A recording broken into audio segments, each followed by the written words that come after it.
তো আর পারবেন না। কেন, আপনি কি আমার পরিবারকে ভালোবাসেন না আমাকে, কোনটা? আমি ফ্যামিলি ভালোবাসি। তার মানে আমাকে না। নো। ঠিক আছে, তাহলে ফ্যামিলিগতই বিয়ে হোক, তারপরে আমাকে পাবেন না, আপনার শুধু ফ্যামিলি নিয়েই থাকতে হবে। না, ওটা তো থাকা যাবে না। তার সবাই কি দরকার আছে? কিন্তু আপনি যে বললেন যে শুধু ফ্যামিলিকে ভালোবাসেন, হুম, তাহলে ফ্যামিলি নিয়ে থাকেন। ফ্যামিলিকে ভালোবাসি, ফ্যামিলিও লাগবে, মানে আদার্স যে আমার হাজবেন্ড হবে তাকেও লাগবে। এটা কি আপনার মুখের কথা না মনের কথা? এটা আমার মনের কথা। বুঝবো কিভাবে, তার প্রমাণ কি? এই যে এটা তার প্রমাণ। এটাতে কি প্রমাণ হয়? হুম, এটাতে কি প্রমাণ হয়? এটাতে অনেক কিছু প্রমাণ হয়। যেমন?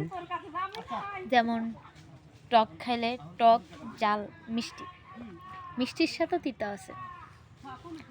এবার বেছে নেন কোনটা নেবেন।